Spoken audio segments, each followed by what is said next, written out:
¿Qué son los derechos humanos?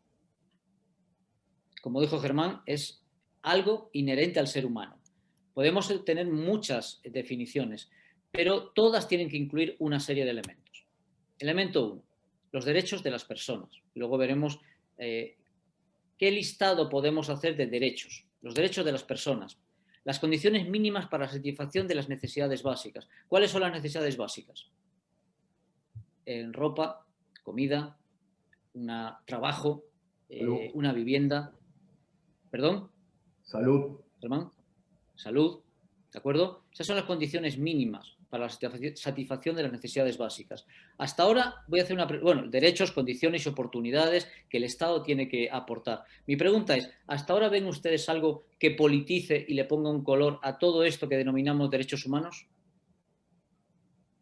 Germán, Willy, Mario. Yo hasta ahora no le veo ningún color, no le veo nada que se decante de un lado o del otro. Estamos hablando desde el último bebé que haya podido nacer mientras estamos nosotros aquí hablando hasta el ser humano más longevo y más viejo que tengamos, todos entran dentro de estos parámetros que estamos poniendo como mínimos. ¿Es correcto? Así es. Es correcto. ¿De acuerdo? Los derechos humanos son connaturales, ¿de acuerdo? Y además hay una cuestión que es muy importante. Los derechos humanos, aparte de que nacen con el ser humano, son irrenunciables. No se puede renunciar a ellos. Yo no puedo decir que a partir de ahora quiero considerarme esclavo. ¿Por qué? Porque el derecho del ser humano es la libertad. Y yo no puedo renunciar a ella.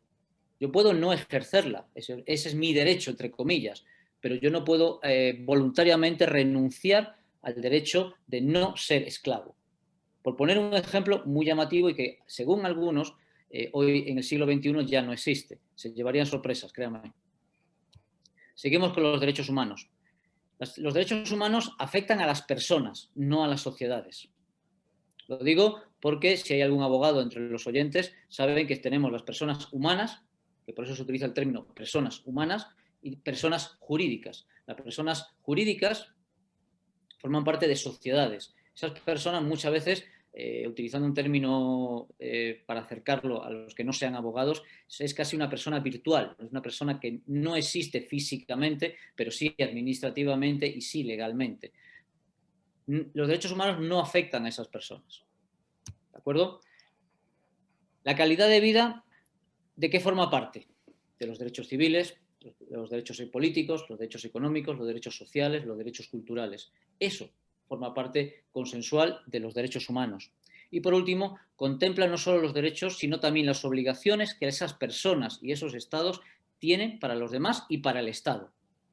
Los derechos humanos, la gente piensa que cuando hablamos de derechos, y hoy en día, sobre todo, aunque pienso que en todas las épocas lo ha habido en mayor o menor medida, o sea, todo el mundo sabe escribir sus derechos, saca un montón de hojas, estos son mis derechos, mis derechos, mis derechos, pero esos derechos van amarrados a una serie de obligaciones que tenemos con nuestros demás congéneres y con el Estado donde estamos residiendo y donde estamos viviendo.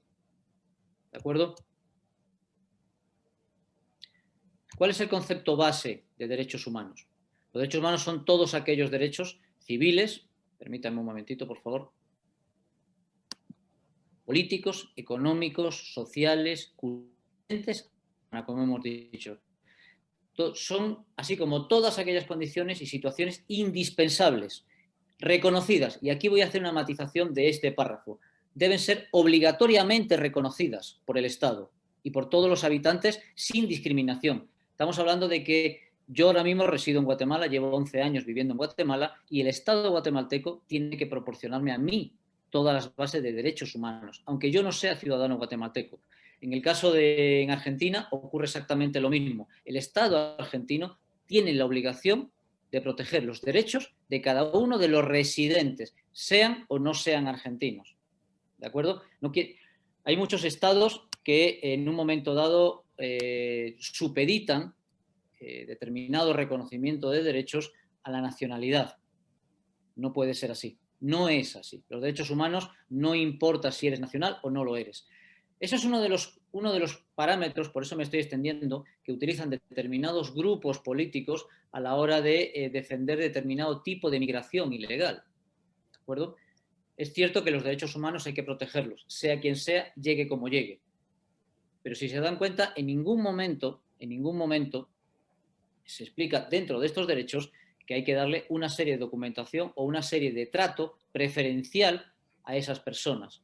El trato preferencial no es para nadie. Tenemos que seguir las pautas que están marcadas. Se sale un poco del concepto de lo que habíamos visto hasta ahora de derechos humanos, ¿verdad? Enfocado a la policía. ¿Correcto? En realidad se mantiene el foco. Se mantiene en el foco. Por eso lo he preguntado con un poco de ironía y un poco de sarcasmo, porque la mayor parte de la gente considera los derechos humanos desde el punto de vista o político o desde el punto de vista de lo que me prohíben hacer cuando tengo que hacer mi trabajo de policía o de funcionario que protege al Estado y a los ciudadanos. ¿De acuerdo? ¿Qué vemos en esa fotografía? ¿Quién es el que está más o menos centrado en esa fotografía? ¿Lo reconoce alguien? Dr. Martin Luther King. De acuerdo. Willy, ya que tú has hablado, ¿me puedes decir algo de Martin Luther King? Bueno, fue un ícono de la, digamos, de la raza, si podemos decirlo de esta manera, negra en Estados Unidos, en una época en la que se había destruido básicamente todo lo que 100 años atrás se había logrado respecto a lo que eran los derechos en Estados Unidos, y este hombre se cargó nada más y nada menos que toda la responsabilidad de volver a ponerlo frente a todo el mundo como una necesidad de igualar esos derechos, y claramente, bueno, su historia es más que conocida, logró una serie de reformas, pero no sin pasar por absolutamente todo el conflicto que tuvo que atravesar Estados Unidos, social, enorme, gigante, casi al borde de la guerra civil. Y bueno, por eso quedó marcado en la historia. La verdad que no lo podría sintetizar muy brevemente.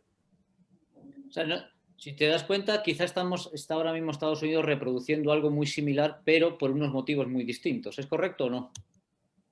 Absolutamente. Bien.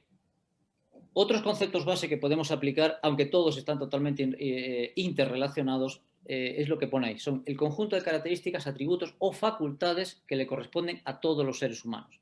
Martin Luther King, uno de sus caballos de batalla es que yo puedo tener más o menos melanina en mi piel, pero eso no implica para nada que mi dignidad, mis derechos, mi integridad, tanto física como psíquica, mi libertad personal, mi libertad de conciencia, además de mis derechos a poder estudiar, a poder ejercer mi profesión, el hecho de tener la misma libertad que otra persona que tenga menos melanina en su piel, son fundamentales para cualquier sociedad.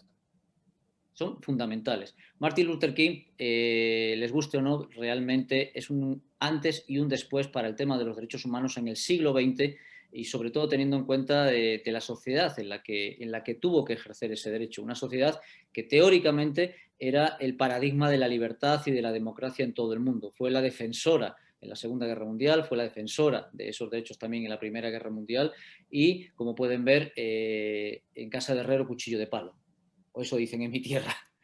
¿Correcto o no, Willy? Ese dicho lo heredamos de ustedes, así que lo repetimos tal cual nosotros.